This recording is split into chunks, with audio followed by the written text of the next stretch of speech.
هو أعظم مكان وأكبر مكان وأفضل مكان في كرتاج من الفترة الأولى إلى آخر كرتاج.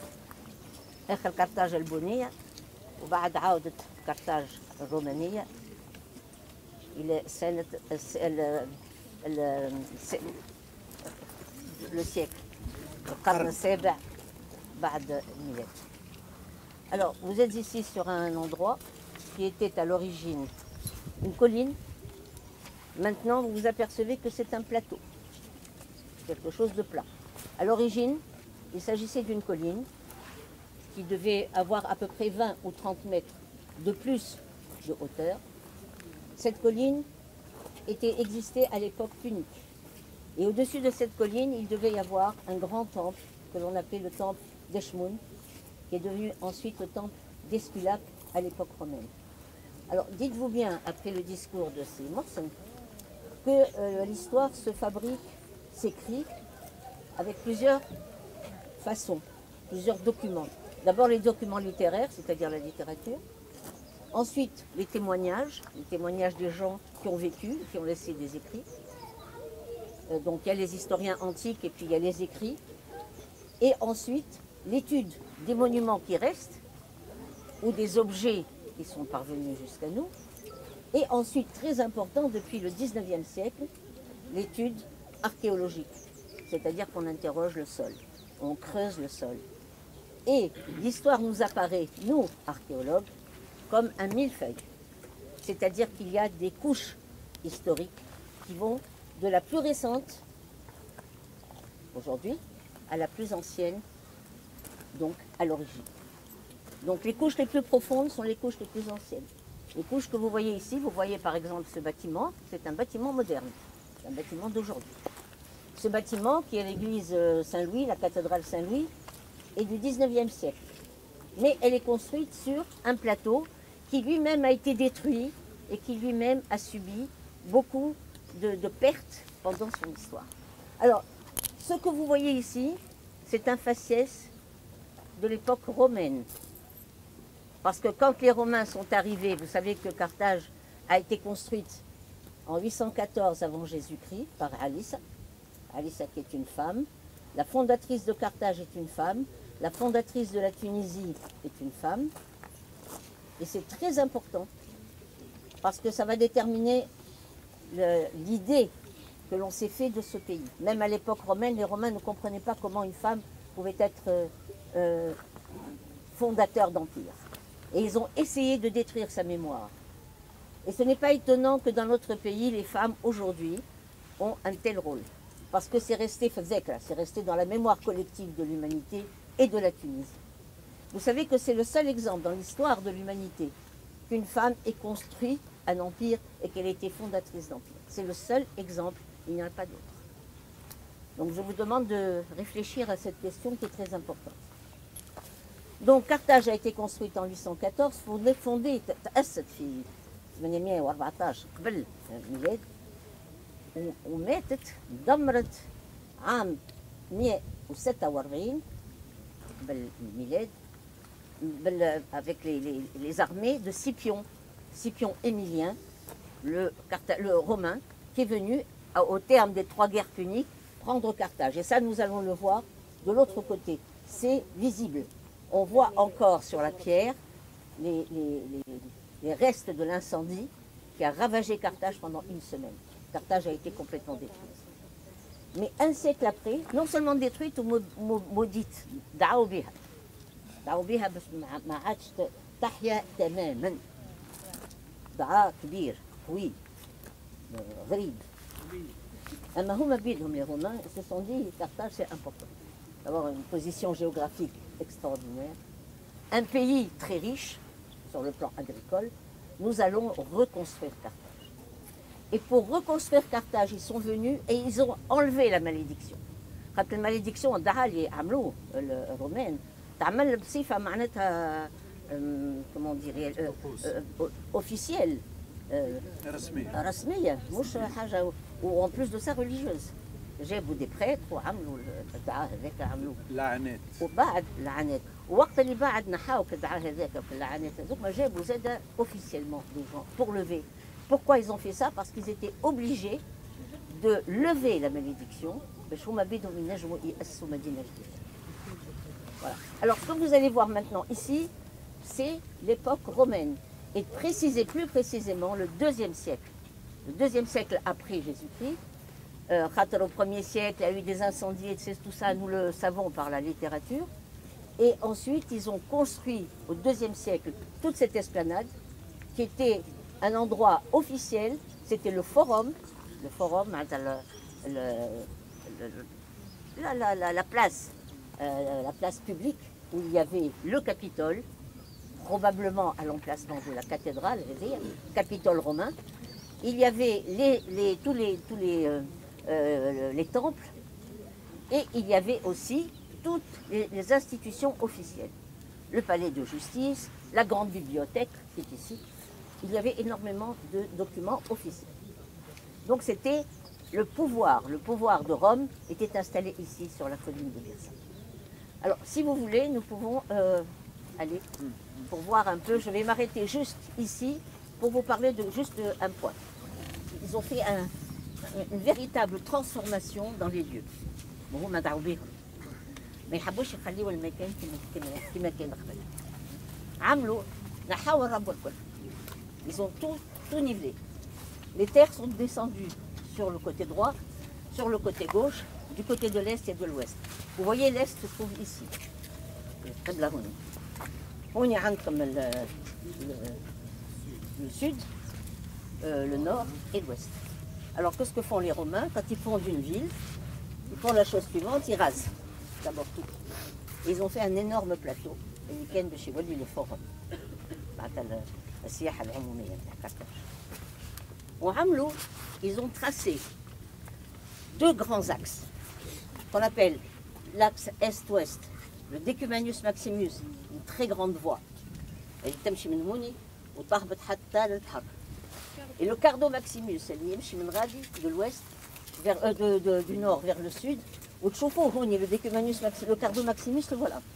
دناو شوية هوني تو تشوفوا. Voilà, cette rue-là, c'est le Cardo Maximus. هابط حتى يمشي حتى للبحيرة. ومن غادي زاد. Alors, ils ont fait donc un grand axe comme ça. Ces 2 voies se coupent à angle droit dans un point fictif qui s'appelle le gros mât. Perpendiculaire. ولات كلها اندميه. خاطر قبل ما يبنيو مش كيما احنا كذا نبنيو وبعد نعملوا كيسات. يعملوا d'abord le plan de la ville. D'abord, les Romains étaient des gens très rigoureux, très géométriques, hein, de la bouche. C'est ce qu'on appelle la cadastration. Alors, cadastration, je dis urbaine. معناتها ما بين ديكومانيوس وديكومانيوس عندك 110 متر. وما بين كاردو وكاردو عندك 33 متر. Et toutes ces coupes à angle droit, ça faisait des insulae, c'est-à-dire des petits îlots, où il y avait, si ouais, un monument public, la diar, voilà, il y a un Alors dites-vous bien, on va à dire fait la ville. Elle m'a donné une cadastration rurale, elle est تمشي en dehors de la ville. Cadastration rurale زادة, اسمعوا بدي تمشي من زادة من الغرومة هذي. Les cadastrations rurales, ce sont de grands espaces de ruralité وين ينجموا معناتها يزرعوا وينجموا يعملوا معناتها de l'agriculture. Cadastration rurale هذه مش نتاع تونس برك ولا نتاع حتى تمشي حتى الفولوبيليس تمشي حتى l'océan Atlantique في المغرب. معناتها toute la cadastration, toute la mainmise du territoire romain en Afrique du Nord, في الأفريقيا معناتها في المغرب ماشي من البقعة هذه. Toute la cadastration de l'Afrique antique va de ce point qui est derrière la cathédrale. هذاك يستحق justement de faire peut-être une explication et de mettre un jour une borne. باش الناس تعرف كيفاش كانوا يخدموا المميز نتاع التيريتوار de l'Afrique du Nord الكل يمشي من هنا. D'abord la cadastration de la ville, plus la cadastration rurale de toute l'Afrique. Donc c'est très important. Alors comme je vous l'ai dit, nous allons passer ici. Je veux juste vous mentionner une petite chose ici. Vous allez voir quelque chose ici. عندكم هوني الدورة هذه ريتوها كيما البير. Ça c'est une tombe. C'est une tombe punique qui a été découverte il n'y a pas très longtemps, dans les années 95-96. لقينا فيها un squelette du 6e siècle avant Jésus-Christ. اللي كان عملناه بعد رممناه وكل شيء. ما نعرفش انه واحد تعرفوا le jeune homme de Birsa اللي عطيناه معناتها il a retrouvé sa physionomie etc. وتوا في متحف كرتاج. Donc علاش نوريكم التومب هذيك؟ خاطر la première à l'époque punique, la première destination de la colline هذيا كانت مقبرة. علاش؟ خاطر مدينة كرتاج بدات ساحل، بدات en bordure de mer. وتعرفوا الناس ما كانوش المقابر نتاعهم ما يحطوهمش في المدينة، يحطوهم ديما خارج المدينة. نوتامون لي بونيك يجيو في بقايا عاليين، notamment dans les collines.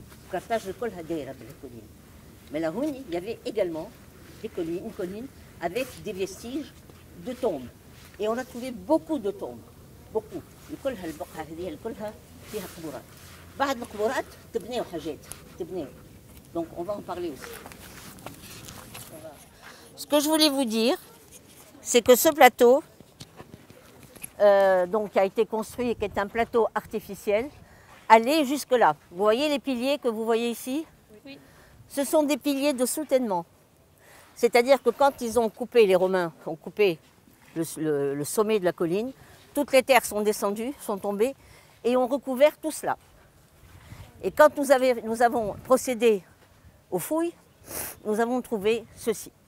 Alors, les gens qui ont fouillé dans ce quartier, ça a été fait surtout pendant la campagne archéologique sous l'égide de l'UNESCO dans les années 70-75, même plus tard, même jusqu'en 80.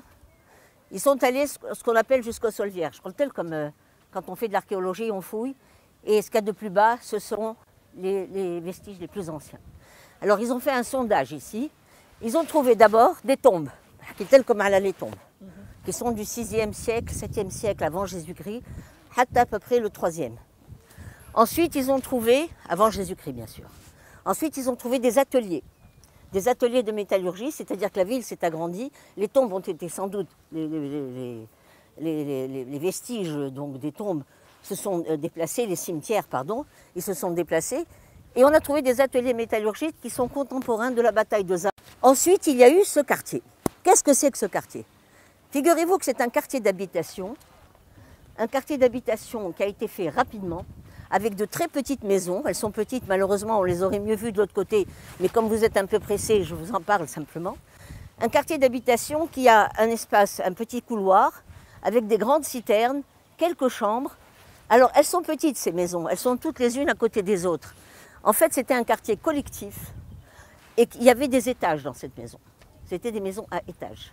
Pourquoi ces maisons ont été construites?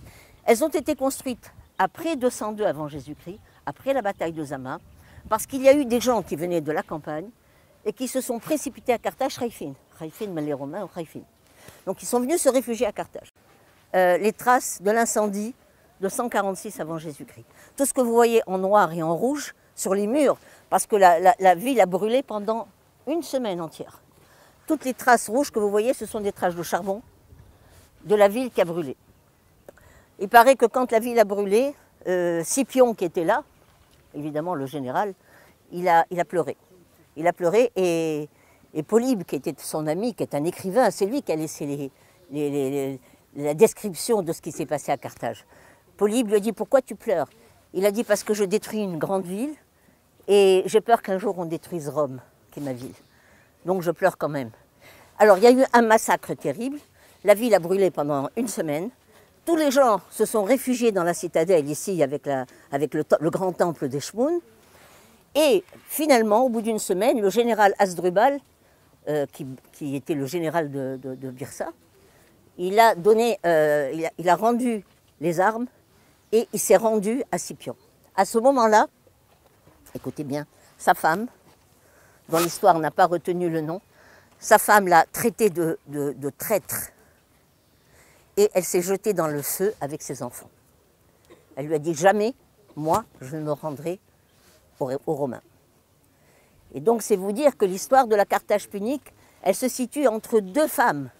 Élissa, la conquérante, qui s'est aussi suicidée par le feu pour ne pas se marier, parce qu'il y avait quelqu'un d'une tribu berbère ici qui l'avait demandé en mariage.